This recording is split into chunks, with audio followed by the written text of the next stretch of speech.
പശ്ചിമബംഗാളിൽ ഡോക്ടർ ക്രൂരപീഡനത്തിനിരയായി കൊല്ലപ്പെട്ട സംഭവത്തിൽ ഡൽഹിയിലെ ഓൾ ഇന്ത്യ മെഡിക്കൽ ഇൻസ്റ്റിറ്റ്യൂട്ടിലെ ജീവനക്കാരുടെ നേതൃത്വത്തിൽ പ്രതിഷേധം നടന്നു. നൂറുകണക്കിന് പേർ പങ്കെടുത്ത പ്രതിഷേധത്തിൽ മലയാളികളായ ജീവനക്കാർ കൂടുതലായി അണിനിരന്നു.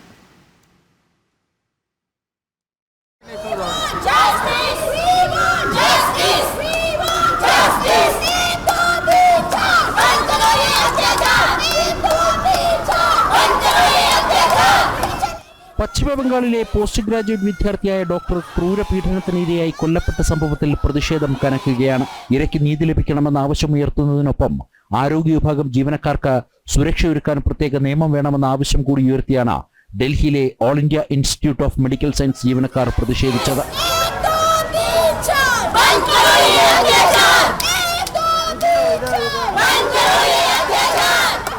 ഈ പറയുന്ന ഇതിൽ കാരണക്കാരായ വേണ്ട രീതിയിൽ കണ്ടെത്തുകയും അവർക്കെതിരെ വേണ്ട രീതിയിൽ നടപടി ഉണ്ടാവുകയും ചെയ്തിട്ടില്ല. പിന്നെ നമ്മുടെ ഇവിടുത്തെ വ്യവസ്ഥിതി നമ്മുടെ മുമ്പോട്ട് നമ്മുടെ health care professional doctor, nurse തുടങ്ങിയ ഹെൽത്ത് കെയർ സെക്ടറിൽ ഡയറക്റ്റായിട്ട് പേഷ്യൻറ്റിനെ ഹാൻഡിൽ ചെയ്യുന്നവർക്ക് എന്ത് മെസ്സേജാണ് നൽകുന്നത് എന്നുള്ളത് ഇതിനായിട്ട് ഞങ്ങൾക്ക് മനസ്സിലാവുന്നില്ല. ഇവിടുത്തെ എല്ലാ ഹെൽത്ത് കെയർ വർക്കേഴ്സും ഡോക്ടർ, നഴ്സ്, ടെക്നീഷ്യൻ മുതലായി ഹോസ്പിറ്റലിൽ വർക്ക് ചെയ്യുന്ന എല്ലാ വ്യക്തികൾക്കും ഈക്വലായിട്ടുള്ള പ്രൊട്ടക്ഷൻ കൊടുക്കുന്ന ഒരു കോംപ്രിഹെൻസീവ് ആയിട്ടുള്ള സെൻട്രൽ പ്രൊട്ടക്ഷൻ ആക്റ്റാണ് ഞങ്ങൾ ഡിമാൻഡ് ചെയ്യുന്നത്. സ്ത്രീകൾ കൂടുതലായി തൊഴിലെടുക്കുന്ന മേഖലയായതിനാൽ തന്നെ സ്ത്രീ സൗഹൃദമായ നിയമം ആരോഗ്യ പ്രവർത്തകർക്ക് അനിവാര്യമാണെന്നാണ് പ്രതിഷേധക്കാർ ചൂണ്ടിക്കാട്ടുന്നത്.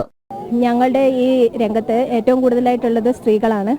അപ്പം ഞങ്ങൾക്ക് ഒരു പേടിയില്ലാതെ ഞങ്ങൾക്ക് ജോലി ചെയ്യാൻ പറ്റണം. അതിനു വേണ്ടിയിട്ട് ഞങ്ങൾക്ക് അതിനുള്ള പ്രൊട്ടക്ഷൻ കിട്ടണം. ഗവൺമെൻറ്റിൻ്റെ സൈഡിൽ നിന്നായാലും ഞങ്ങളുടെ ഹോസ്പിറ്റലിൻ്റെ സൈഡിൽ നിന്നായാലും എവിടെ നിന്നാണെങ്കിലും.